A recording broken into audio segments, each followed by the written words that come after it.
Keir Starmer today refused to rule out raising income tax, national insurance or VAT. Of course, they were pledges in Labour's manifesto.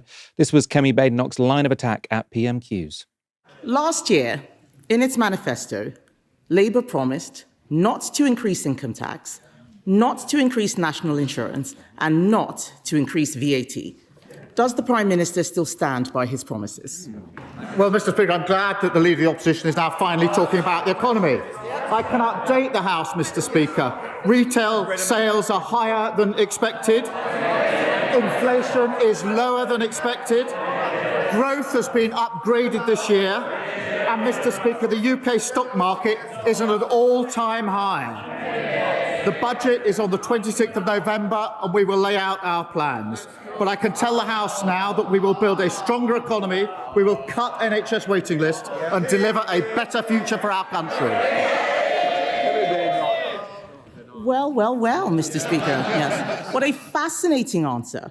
It is not the same answer that I received when I asked exactly the same question, word for word, on the 9th of July. Then the Prime Minister replied with just one word, yes, and then he sat down with a smug grin on his face.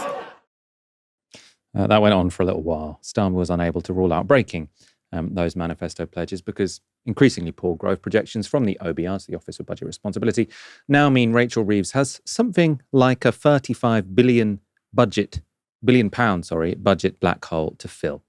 So does Labour have little choice but to break its key manifesto pledges on tax? I spoke earlier to economist and head of Tax Justice UK, Faiza Shaheen. Yeah, it has a choice whether it's going to do that or not. And I think we really need to get the context of this right, because everyone's thinking and speaking about how much money this government needs to raise in this budget. So really probably between 30 and 40 billion pounds. But this is a backfill. This isn't like new spending. This is essentially because of the way in which Rachel Reeves has her fiscal rule and various different outcomes from different forecasts and productivity gains or lack of. So they are in a bind because of the way in which they've painted themselves into a corner, and they do need to raise a lot of money, but that doesn't mean that they need to raise income taxes.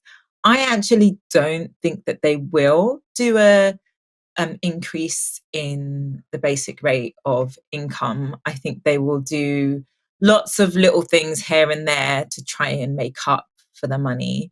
And they will, I think it's pretty certain that they will at least freeze personal income rates, which in reality, in real terms, means that they do break the pledge.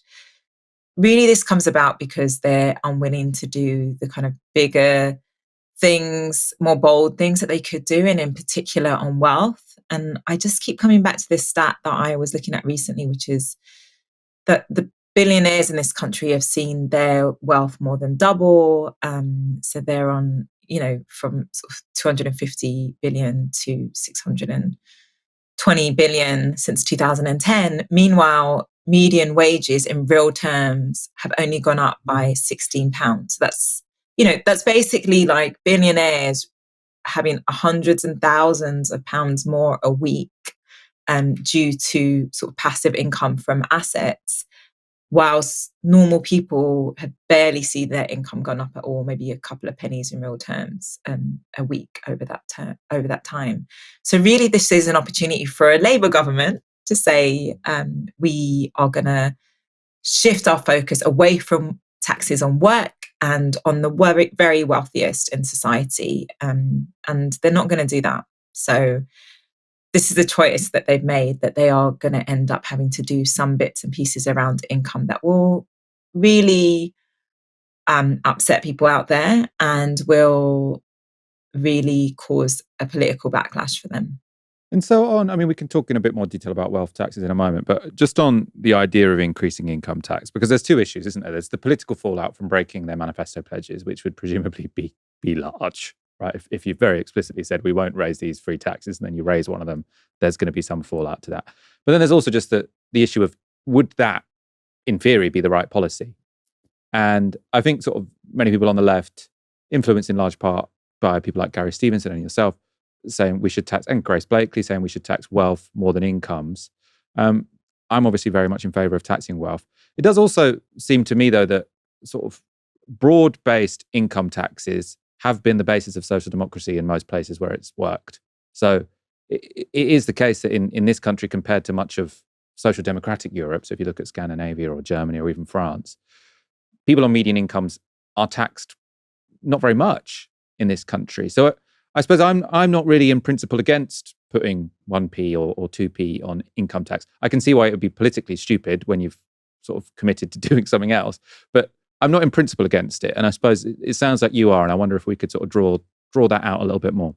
Yeah, it's interesting, Michael, to do that comparison. I think if you're in Sweden, and like members of my family are, like, yeah, you might say they are paying higher taxes overall, but they also have really good public services. And I think one of the things that's happened in this country is that people feel like they're paying higher taxes than ever in many ways, and have huge expenses, whether it be our energy bills, our food bills, our water bills. People are really squeezed. And so the reason why I think this is a really bad idea economically to increase income taxes for working and middle class people, I would say I wouldn't have a problem with them increasing the very top rate, the 45p rate. But for others, there's not much money left over every month. And it's already sort of damaging for the economy in terms of how little people have to spend. And it's also just a matter of hardship. The fact that, people like myself paying childcare bills on top of obscene bills across the board,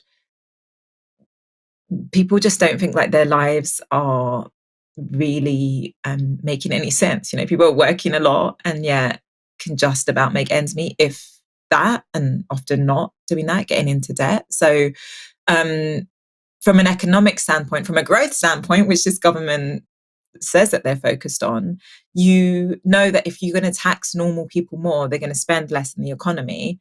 And we might have our problems with a consumption-based economy, but that's what we have.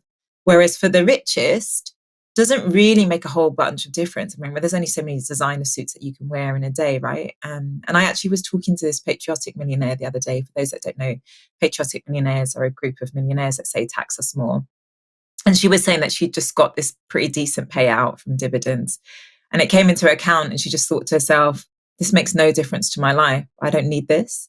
So that's what I mean. Like, that money's not getting spent. It's sitting there or going into risky investment. So from that perspective, I think that's why a lot of us have come to say, like, we need to be taxing wealth more and not work, because the situation that people find themselves in terms of making ends meet.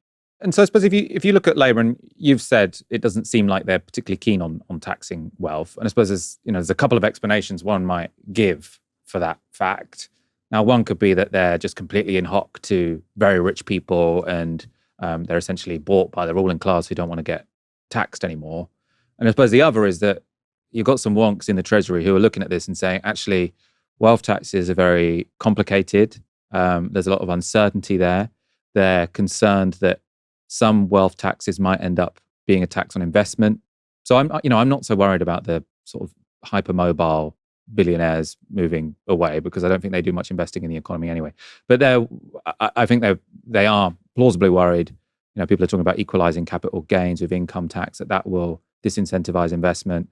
They seem to me terrified that a wealth tax wouldn't raise that much money and would be a disincentive to investment and potentially hit growth. And maybe you think they're mistaken, maybe you think they're lying when they say that those are their concerns. But where are you sort of standing on those questions, the arguments against a wealth tax, and why it seems as if Labour aren't particularly keen to do so? Yeah, I mean, Michael, it's a combination of those things. So they certainly are being lobbied very hard to not put more taxes on wealth overall. So there's a wealth tax, but there's also, of course, changes they can make to capital gains, as you've said there. There's some other talk about a mansion tax. I saw that come up again, and I think that's quite possible that they bring in a new level of council tax, a new threshold at the very top, and that means that those with very expensive homes, more than 2 million, will pay more. I mean, that's a good thing. But I think overall, their arguments around why they won't do this do come from the Treasury and do come from a certain type of thinking that is very establishment economics, which basically says that, that if you tax the rich more, it will potentially hurt growth. And I think the sort of levels that we're talking about are nowhere near that. So the idea that myself and Gary Stevenson and many others push is this 2% tax on those with over 10 million. So anything over 10 million, you pay a 2% annual fee, which doesn't really amount to very much for this few thousand individuals that have that kind of wealth. But it does result in about 24 billion, even when you account for behavioral changes, about 24 billion a year. I do admit that there is a problem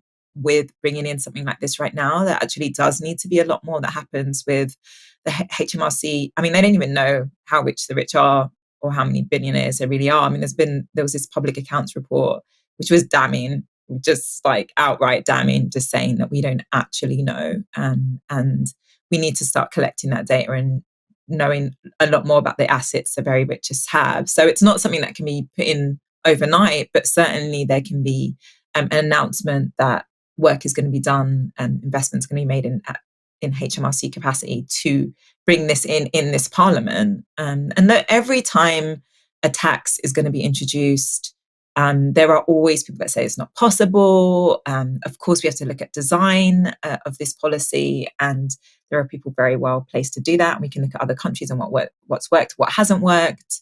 But ultimately, this is about political will. And one thing that really strikes me about where this government is that even if they raise 40 billion in this budget with various things, which might include some positive things like a banking levy, for instance, that, as I said, this is actually more of a backfill. This is like saying this is how much we have to raise just to get to sort of zero. This isn't like new spending, although I think they will end the two-child benefit cap finally. They are going to need much more money because this country is trying to make up for 14 years of austerity. Like, they're just not going to get anywhere. People aren't going to feel better off. And I think there's this sense that growth will return at 2%. That just is not likely to happen, even if we do get some economic prosperity in the traditional sense. People are not going to feel it for some time. And certainly the sorts of communities that are most at risk to, say, vote in reform, where Labour is obsessed with losing those seats, those communities, it will take a lot of money in those communities for it to feel different. And so they're going to have to come back. I feel like it's almost inevitable that at some point they're going to have to say, we have to raise a lot more money. And you would hope that they are looking seriously at the very wealthiest rather than, everyday income taxpayers.